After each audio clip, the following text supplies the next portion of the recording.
జనసేనలు ఏపీలో బీజేపీని light తీసుకుంటున్నాయా? BJP జాతీయ అగ్రనేతలు వస్తే తప్ప ఆ పార్టీ రాష్ట్ర నాయకుల వారికి కనబడడం లేదా?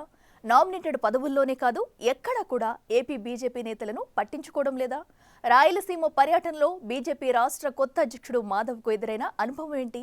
నేతలు కార్యకర్తలు మాధవ్కు చెప్పిందేంటి? నెక్స్ట్ మాధవ్ ఏం చేయబోతున్నారు?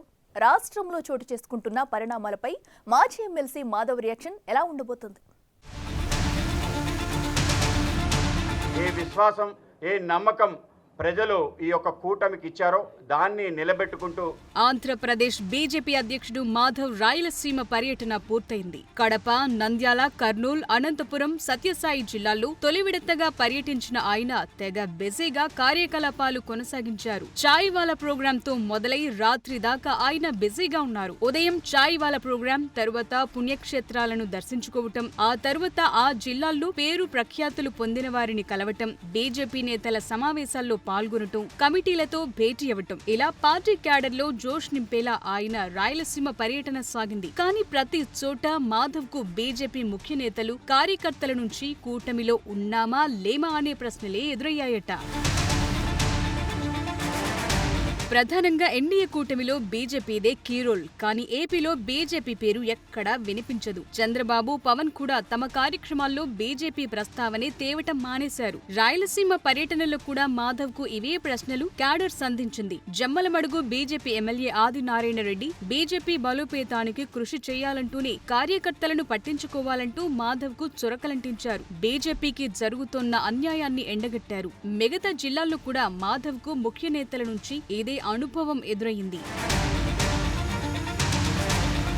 లోకల్ గా దేవాలయాలు కావచ్చు, గ్రంథాలయాలు, నామినేటెడ్ ఏ పదవుల్లోనూ బీజేపీకి సరైన ప్రాధాన్యం ఇవ్వటం లేదని మాధవ్ దృష్టికి ఆది తీసుకెళ్లారు. ఇచ్చిన మార్కెట్ కమిటీల్లో కూడా 1/2 మాత్రమే అంటూ ఆవేదన వెల్లబుచ్చారు. కూటమి గెలుపులో రాత్రి పగలు కష్టపడ్డామని, కూటమిలో ఉన్నప్పటికీ పదవులు కేటాయించకపోవటంపై అభ్యంతరం వ్యక్తం చేశారు. బీజేపీ ఏపీలో 8 స్థానాల్లో విజయం సాధించింది. కానీ జనసేనకు ఇచ్చిన ప్రయారిటీ కూడా ఇవ్వటం లేదని మాధవ్ ముందు ఆ పార్టీ క్యాడర్ వాపోయిందట. స్థానిక సంస్థల ఎన్నికల్లో బీజేపీకి సముచిత ప్రాధాన్యం దక్కేలా చూడాలని ఆదినారాయణ రెడ్డి గట్టిగానే కోరారట.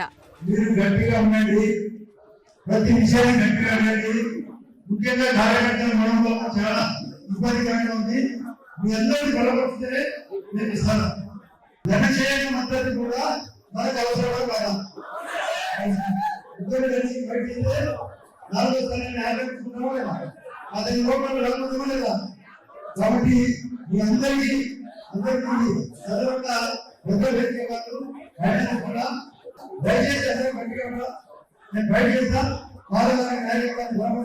ఖచ్చితంగా మనం బయట చేస్తాం. బయట చేసిన అన్ని దానిలో మన పాత్ర బీజేపీ పాత్ర మాధవ వృత్తిని పాత్ర ఆయన వహించాలని కానీ భారతీయ జనతా పార్టీ అవసరం మీ రాష్ట్రానికి ఉందని మోడీ గారికి నేతలు, కార్యకర్తల అభిప్రాయాలను తీసుకున్న మాధవ్ కీలక నిర్ణయం తీసుకున్నట్లుగా తెలుస్తోంది. నూతన అధ్యక్షుడిగా నియమితులైన తరువాత చంద్రబాబు, పవన్ ను కలిసిన నేపథ్యంలో కూటమి మంచి వాతావరణంలో కొనసాగాలంటే పదవుల పంపకాల్లో తమకు కూడా సముచిత ప్రాధాన్యం ఇవ్వాలని ఆయన మీడియా సమావేశంలోనే నేరుగా చెప్పుకొచ్చారు. తాజాగా రాయలసీమ పర్యటనలో కమలం నేతల విన్నపాలు ఎక్కువవటంతో పార్టీలో క్యాడర్ నిరుత్సాహం చెందకుండా బీజేపీకి నామినేటెడ్ పదవుల సంఖ్య పెంచాలని చంద్రబాబు, పవన్ తో మరోసారి భేటీ కావాలని నిర్ణయించుకున్నట్లు తెలుస్తోంది. ఆగస్టు 4వ తేదీ నుంచి 7వ తేదీ వరకు 2వ విడత, ఆగస్టు 10వ తేదీ నుంచి 13 వరకు 3వ విడత జిల్లాల పర్యటన ప్లాన్ చేసుకున్నారట బీజేపీ సారథి మాధవ్. దాంతో చంద్రబాబు, పవన్ తో భేటీ జిల్లాల పర్యటన మధ్యలో ఉండబోతుందా లేదా పర్యటనలు ముగిసిన తరువాత ఉండబోతుందా అనేది ఆసక్తికరంగా మారింది. ఏది ఏమైనప్పటికీ ఏడాది తరువాత కమలనాథుల్లో నూతనోత్సాహం తేవాలంటే ఆశావహుల ఆశలు మాధవ్ తీర్చాల్సిందే. ఆ దిశగా అడుగులు పడతాయో లేదో మాధవ్ విన్నపాన్ని చంద్రబాబు, పవన్ స్వీకరిస్తారా లేదా అన్నది చూడాలి.